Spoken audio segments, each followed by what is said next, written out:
Episode 247, Alex Sees His Parents. Alex hugged Gideon and Flora. They had not seen each other for 7 years. Finally, they were reunited.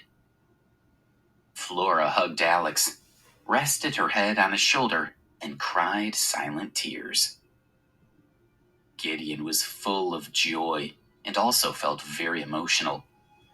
He put one hand on his son's back, and with the other hand, he gently patted Flora's back. He said softly, "Why are you crying like this? Finally, you're reunited with your son. You should feel happy. Stop crying." Alex looked at his parents with red eyes and said softly to Flora, "Mom." "Oh, my wonderful son," Flora said. It meant more to her to hear her son calling her mom than all the money in the world.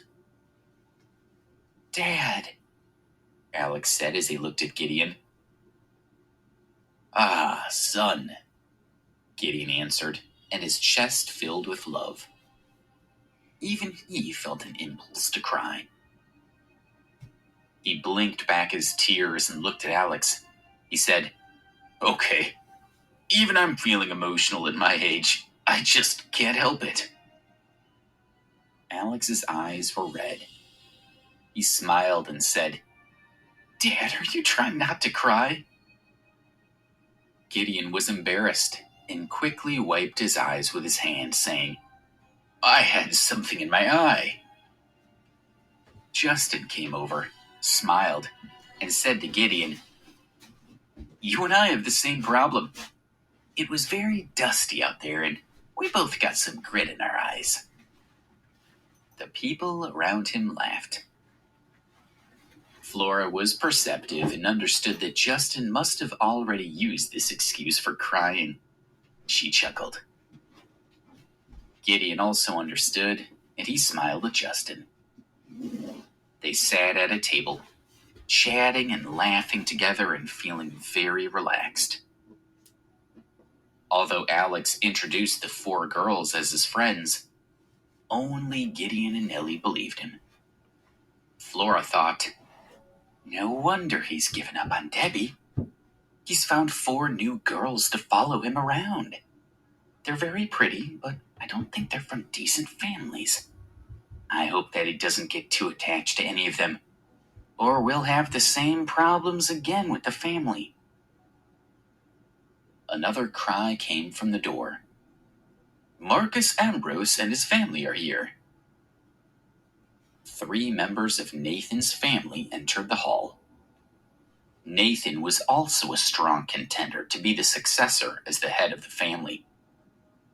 He had finished his poverty training a few months previously and had returned to the Ambrose family.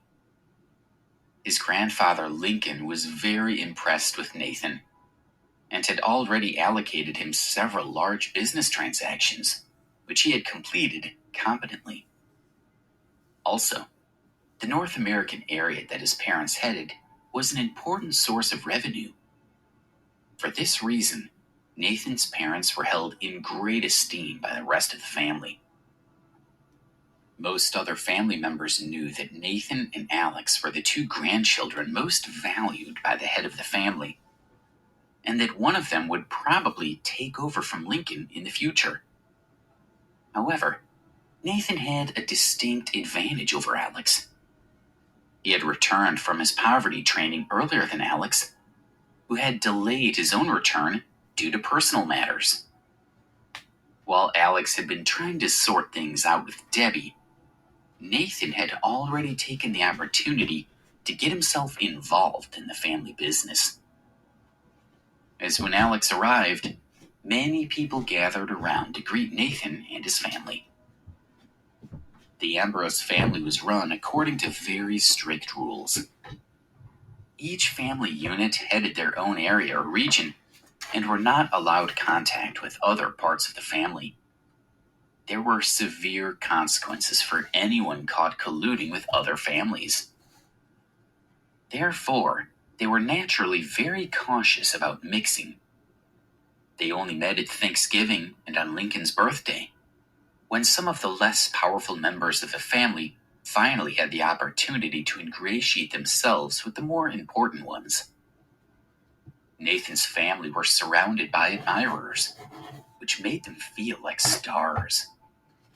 Nathan laughed and said hello to everyone in the family.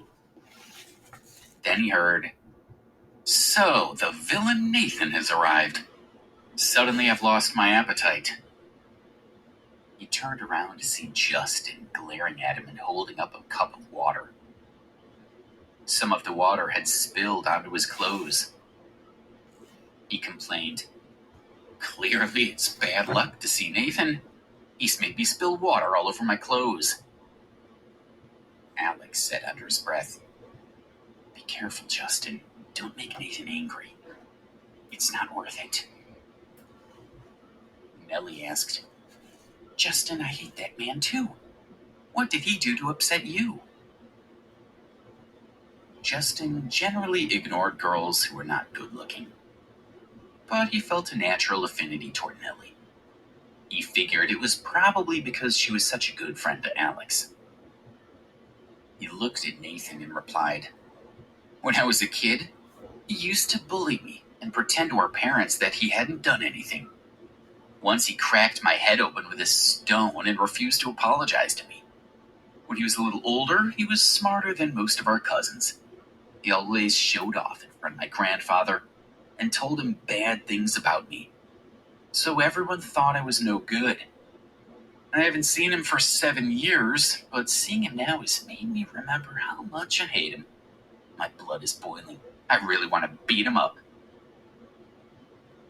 After greeting other family members, Nathan approached Alex and said, "Alex, you really brought your whole harem to a family gathering. You've gotten so bold." When the 4 girls realized what Nathan meant, they wanted to get up and teach him a lesson. But Alex sent them a warning glance. They stayed seated but glared at Nathan. "Nathan, your face is still a little swollen," Alex commented. When Justin heard that and saw Alex and Nellie smiling, he guessed that they must be responsible for Nathan's bruises. He took the opportunity to laugh. "Yes, Nathan, why is your face so swollen? You usually look so handsome, but now you look like a beaten up drunk." Nathan was angry, but he didn't react. He looked at them and sneered. "Okay, laugh now and have a little fun at my expense. I have a feeling that you won't be smiling for long this evening." He turned to walk away, but then paused, turned back, and said, "Oh, forgot to tell you. I made a good friend in D.C. I think you know him too." They all followed Nathan's gaze toward the door and saw Colin Patterson standing there. Nathan motioned the security guard to let him in. Colin walked over. When he saw him, Alex felt as if his heart was being squeezed. He guessed that Nathan must know about the 1.5 million euros that he donated to the university. If he told their grandfather, his whole family would be in a lot of trouble, particularly his mother. "Aren't you going to say hello to your old classmate?" Nathan said to Colin with a smile. "Yes," Colin said, nodding at Alex and smiling. "Hello, Alex." Flora's heart started thumping rapidly. Alex's classmate. She looked at Nathan, smiling smugly, and she suddenly understood that Nathan knew all about the money she had given Alex. Her face froze. Alex looked at Colin but didn't say anything. Everyone was watching curiously, wondering why Alex and Flora seemed so uncomfortable with Nathan's friend. When he saw Alex's expression, Nathan felt smug. It was clear that Alex and Flora understood his motives for inviting Colin. Seeing their fear made his confidence soar. He said, "Well, we won't disturb your family any further. Let's go and sit down, Colin." He led Colin to his family's table.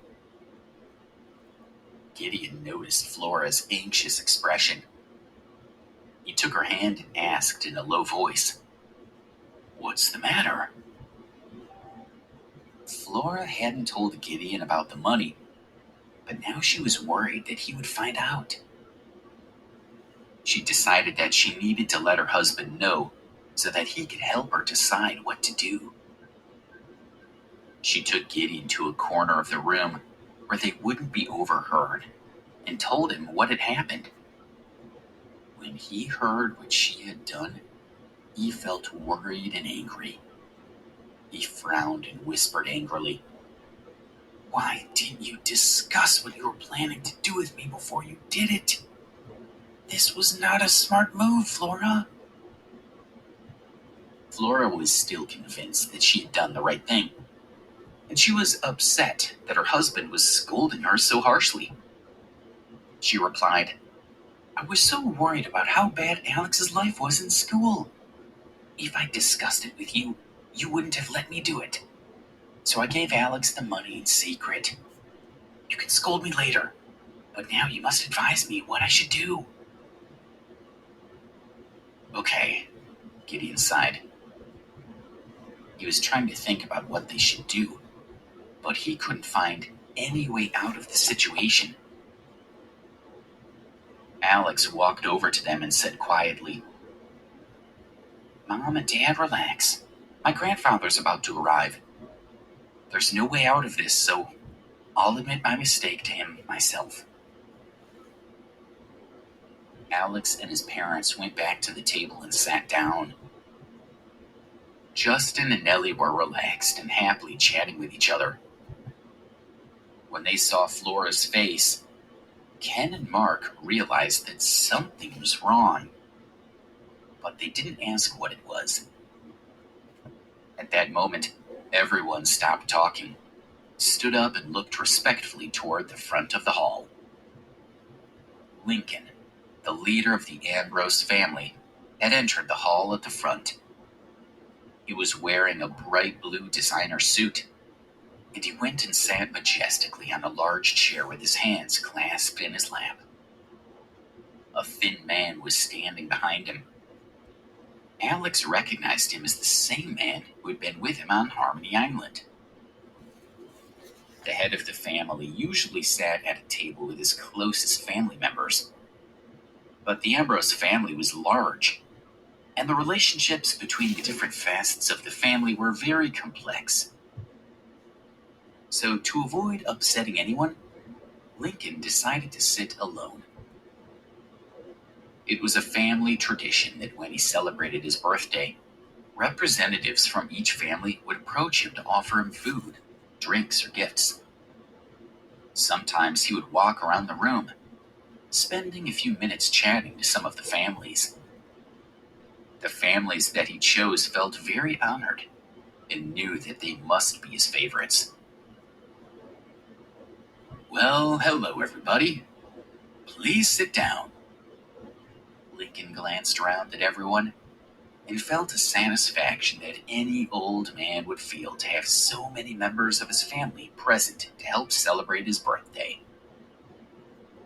The crowd responded and took their seats. Next, representatives of each family took turns to present him with a birthday gift. There were more than 100 families or individuals wanting to offer birthday gifts, and the whole process usually took a couple of hours. Although slightly dull, it was a tradition, and also an opportunity for Lincoln to greet the members of his family, and for them to show him their respect. It was an essential part of keeping the family dynamics on an even keel. At the same time, David's father, Reginald, had decided not to allow his son to have a wedding party or to consummate his marriage. There were many reasons for this. The ceremony had been severely disrupted when Alex burst in with his anguished declarations for Leona. When it was revealed that Alex was a member of the Ambrose family, Reginald began to worry that a union between his son and Leona might be a mistake. Alex might return with more support and object to the match again. He wasn't sure what to do, so he advised caution in the meantime. Every day, when David visited Leona, he remembered how beautiful she was. Although the ceremony had not been completed properly thanks to Alex, David still felt that he was already Leona's husband. But he couldn't kiss her or even touch her. It was driving him crazy. When he remembered how strong and rebellious Alex had been on the day of his wedding, he was too scared to do anything about it. "I'll quench my thirst with Martha tonight," David whispered to himself. Martha was the Drake family maid. As he couldn't spend the night with Leona, David was becoming increasingly frustrated, and he started secretly sleeping with Martha to satiate his passions and meet the needs that cannot be met by his new wife. David was about to call Martha when the door of his room opened and a graceful figure walked in. When he saw who it was, he was stunned. It was Leona.